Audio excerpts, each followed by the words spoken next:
All right, let's see here. Here are my top 10 games of 2022. No spoilers. Hold it!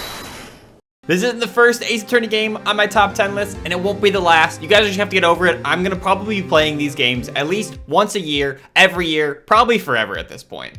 This is my second time through the Ace Attorney original trilogy. It's still great as always. Great character, great story, great puzzle solving, all sorts of fun stuff. Look, I've said it enough already. You guys need to play these games, like straight up. Just start here, start with the trilogy. It's literally on everything. I'm done asking. What a goal! No, we're not no, that was not on my list. What's this, favorite, Jammer's favorite game of 20, no! Get this out, no! I swear, this wasn't me. It couldn't be me. Look, for as much as I hate this game, and I really do hate this game, it is fun to play with friends, and unfortunately, I kind of played it a lot this year. It was kind of fun getting to know how to play new characters, getting better at like the game sense of everything. But my favorite part had to be the menus. The menus have to be my favorite part of the game, where you can just click and it lags, and then you have another menu in the events tab for the optional other events where you have to click and get your rewards there. It's a really compelling part of the gameplay loop. All right, I have nothing else to say about this. I'm done. Let's talk about actually some good games. Another Pokemon game. I swear, can I play anything else? All right, let's take this one a little bit more seriously. Pokemon Arceus kind of took me by surprise when I first played it. I couldn't believe how addictive it ended up being for me. I really spent so much time just in that first area, collecting like literally every Pokemon possible, trying to get to Expedition level 10 with every Pokemon. Some of them I even went for getting like the perfect deck entry of like getting every achievement. I don't know, it was just a really fun gameplay loop of going out, catching Pokemon. I like that the combat kind of just took a back seat. You don't really need to worry about it. I thought it was even more fun to like, if you could skillfully catch like an Apex Pokemon without even having to battle. I thought that was like one of the coolest parts. I really love the atmosphere and the theming of it being this like ancient society of Pokemon and whatever. But I will say by the later areas, I think part of the charm started to wear off. Like I was truly invested with catching everything and whatnot. But as I continued to get more and more areas, I think like the magic of it kind of started to wear off, especially towards like the later areas when they started just getting so big. It was kind of hard to keep track of everything by that point, but the game was wrapping up anyways, so it was fine. But I really loved getting to know the environment and like where certain things would spawn, and then exploring and finding new areas where Pokemon I hadn't caught before would be. It's a good time. Probably one of my favorite, if not my favorite mainline Pokemon game. Much better than Brilliant Diamond. I'm so embarrassed that was on my list from previous years. That game's terrible. And before you ask, no, Scarlet Violet didn't make the list at all. I don't know why. Just didn't do it nearly for me as much as Arceus. Anyways. I was pretty vocal and hesitant about going into Splatoon 3. First off, I was very excited because I'm like the idea of a new sequel, blah, blah, blah. We were all hyped about it. But as they started releasing trailers, getting close to it, I was like slowly like getting a little nervous. How much new content is gonna be? But even when it came out, kind of didn't really matter that much that it didn't come out with too much new content. It was still really fun to get back in the groove of things again, unlocking all the weapons, grinding out in ranked mode. And it's a game I continue to come back to and plan to continue to come back to going forward. I love the new catalog system, a reason to play and unlock things. I love the change of the salmon run, all that stuff. I still wish they would put like more in the game. It's too bad that they kind of seem like they're holding back, adding new modes and content and stuff, and kind of keeping it exclusive to like one content update at the beginning of a new season, which obviously makes sense with their new gameplay loop of, you know, the catalog system and whatever. So like there's new content to play when a season launches, but it just feels like they're kind of drip feeding it. I was like playing this game super hard throughout the summer and into the fall.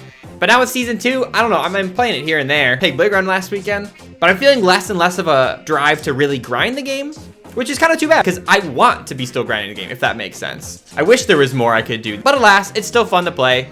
Better than 2 mechanically in basically every way. It's just too bad that 2, it got significantly more updates than 3 has so far. Ori and the Will of the Wisp is a beautiful platforming Metroidvania, and in my opinion, much better than the first. I think one of my favorite things about the Ori games that really sets it apart from other Metroidvania is just how like fluid it all feels. Like you can just kind of this like Zen mode trance kind of state where you're jumping from enemy to enemy, gliding your way across the environment. It just kind of feels just like fun to move around, you know? So while it may not be the most challenging game, it well makes up for that with its incredible presentation, art style, gorgeous visuals, soundtrack. It's a pretty game. It's just really pretty. But I think they really took the things that I didn't like about 1 and really improved upon them here in the sequel. Where 1 barely had a combat system, this game kind of transforms that, giving you new ways to attack enemies that feel much more satisfying, being more reliant on player skill level.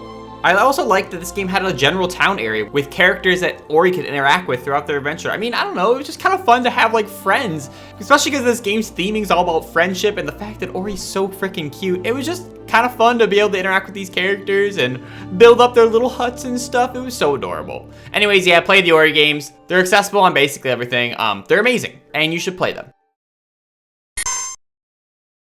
Final Fantasy VII Remake is a game about beautiful people fighting down a mega corporation who happens to be destroying the planet. So really, you're just ecological activists at the end of the day, committing mild terrorism wrapped up in a really beautiful cinematic package.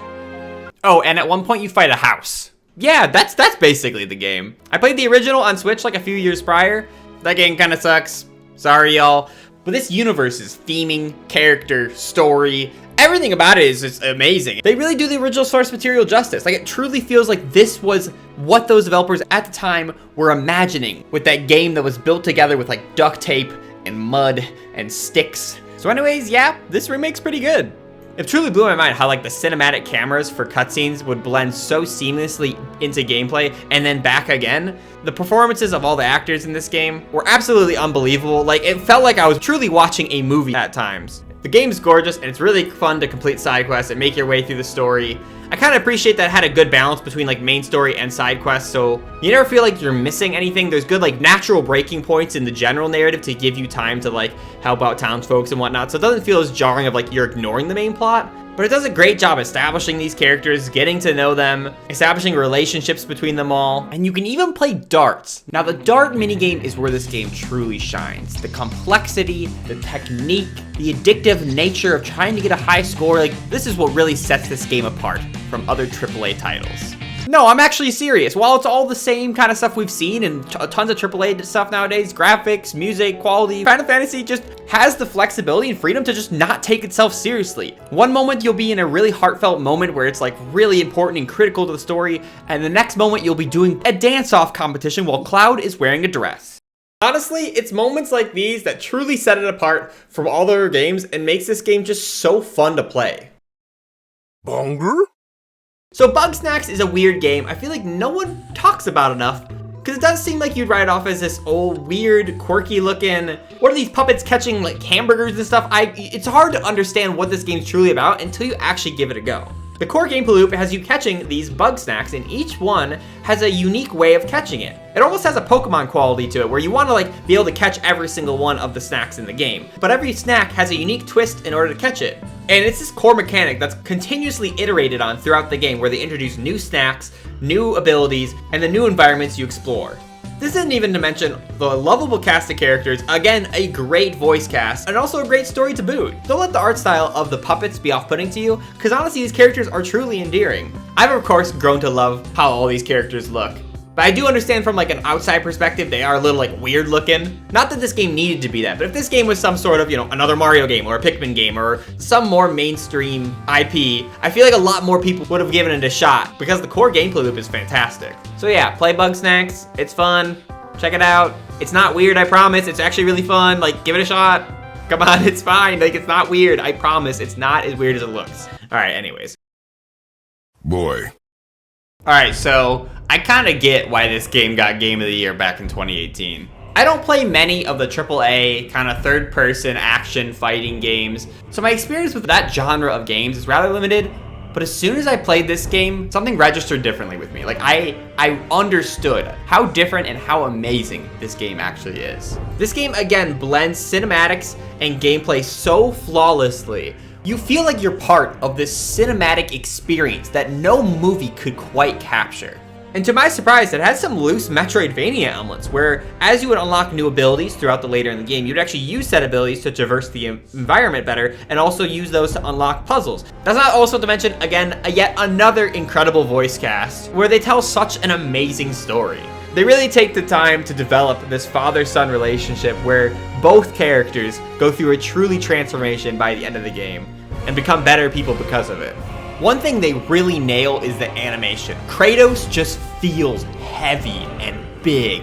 And that's not even to mention the scale of some of the enemies and characters you run into. Like, the set pieces are just so massive. And it feels like everything has a true weight to it. A heavy gravity pulling them down in each of their movements. I don't know, man. It's so hard to review a game like this in a matter of minutes in a giant top 10 video. But if you ever get the opportunity to play it, check it out. It's one of those games worth experiencing and truly deserves the accolades it's received. I need you, Mio! Reflecting on my time with Xenoblade Chronicles 3, even just like hearing the music again, makes me so nostalgic for it. Like I miss this game, if that makes sense. If you've never played a Xenoblade game, you're missing out, because truly they're some of the best, if not the best, JRPGs around. 3 truly takes the cake as the best game in the entire series. It has one of the best designed combat systems I've probably ever played. And I was truly immersed for hundreds and hundreds of hours in this game. With an amazing score, cast of characters, the setting they put them in, and the fact that this game can run on Switch so flawlessly. There's so many elements to talk about to this game, but basically, TLDR, it's all good. Actually, it's all great. Xenoblade 3 straight up has already risen to the top of one of my favorite games of all time. Perhaps a minor thing, but honestly, one of my favorite parts about this game is the fact that it's an RPG where you use the entire cast of playable characters at all times. They're all there when you're exploring the overworld. They're all there in combat. You can play as any single one of them, and this is the first time where I felt like I truly got to know the entire cast. Meanwhile, previous Xenoblade games or other RPGs, you'll pick your cast of 3, you'll make your team comp, and the rest kind of just show up in cutscenes, or they show up in their side stories. And I never felt like I was able to connect to them as much as I was the cast of 3, but where I truly felt like I actually experienced the entire game with this cast. Xenoblade 3 is a masterpiece. It's a best game ever. It's incredible. All I really need to say is this game is incredible and one of my favorite of all time. Play it. It's good. So yeah, go play it.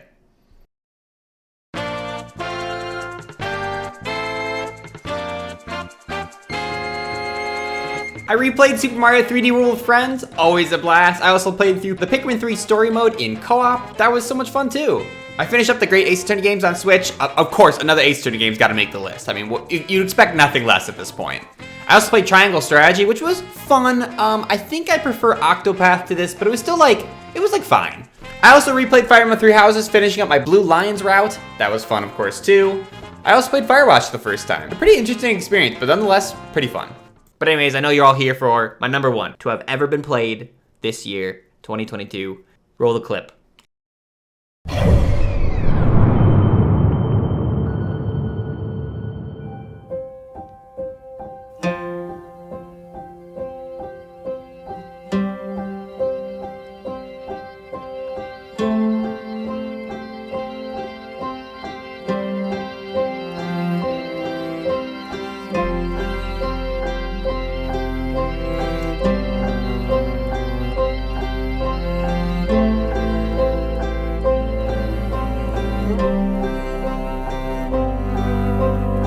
Outer Wilds is a game unlike any other game truly in existence, and I don't say that lightly. Outer Wilds made me think differently about games and how they can be played.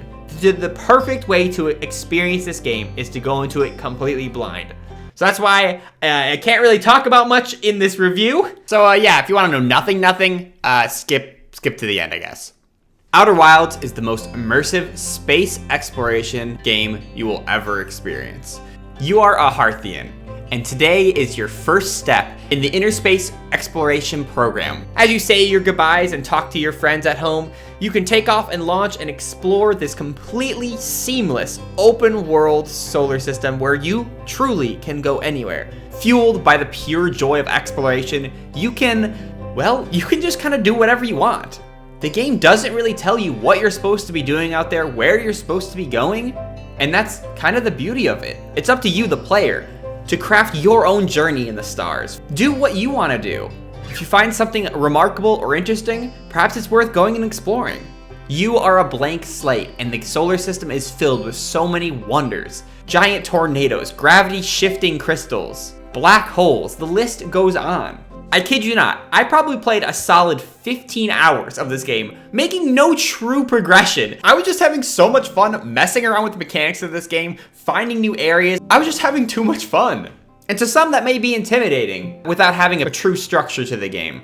But there is guidance if you need help getting started. But don't worry about the main story. Don't worry about like wanting to know what you're supposed to be doing. Just enjoy the moment. Enjoy being blind to it all. As you continue to explore and just have fun with the mechanics of the game, things will start falling into place and you'll truly understand what is going on in this universe and what the goal is of this entire game. It's a magical experience and has changed me as a gamer forever. Like seeing how they were able to quantify certain game mechanics in this game. It's truly changed my perspective in how games can be made going forward forever. Like this is one of those games where once you experience it, you will never ever to be able to re-experience this again. Subsequent playthroughs will never capture the magic of the first time you land on the Amber Twins, or the first time you make your way through Brittle Hollow. There's so much wonder and beauty to this game that needs to be experienced firsthand. After every play session with this game, after recounting my travels through the galaxy, I constantly be thinking about what next? Where could I go next? What else could be hidden from me that I don't know yet? But throughout the beauty that is the experience of this game, all good things eventually come to an end. And then you're left with this feeling. This complexity of emotions, trying to wrap your head around what just happened, what did you just experience? The truth is, you just experienced one of the greatest games ever made. And that's how you review a video game. Roll the credits!